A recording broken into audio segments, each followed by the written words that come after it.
એક મોટા સમાચાર ખ્યાતિ હોસ્પિટલ કાંડ મુદ્દે પ્રાપ્ત થઈ રહ્યા છે। હોસ્પિટલના આરોપી ડાયરેક્ટર ચિરાગ રાજપૂતને કોર્ટમાં રજૂ કરવામાં આવ્યો। રિમાન્ડ પૂર્ણ થતા આરોપી ચિરાગ રાજપૂતને કોર્ટમાં રજૂ કરવામાં આવે છે।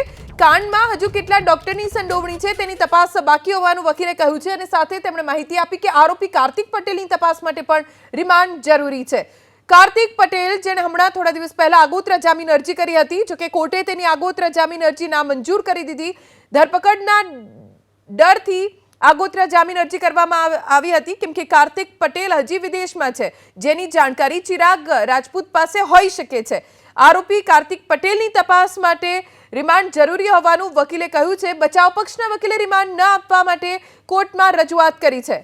અગાઉ પૂછપરછ થઈ હોવાથી રિમાન્ડ ન આપવા માટે બચાવ પક્ષના વકીલે કોર્ટમાં રજૂઆત કરી।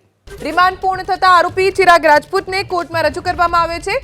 કાંડમાં હજુ કેટલા ડોક્ટરની સંડોવણી છે તેની તપાસ બાકી હોવાનું વકીલે કહ્યું છે અને સાથે તેમણે માહિતી આપી કે આરોપી કાર્તિક પટેલની તપાસ માટે પણ રિમાન્ડ જરૂરી છે। કાર્તિક પટેલ જેણે હમણાં થોડા દિવસ પહેલા આગોતરા જામીન અરજી કરી હતી, જોકે કોર્ટે તેની આગોતરા જામીન અરજી નામંજૂર કરી દીધી।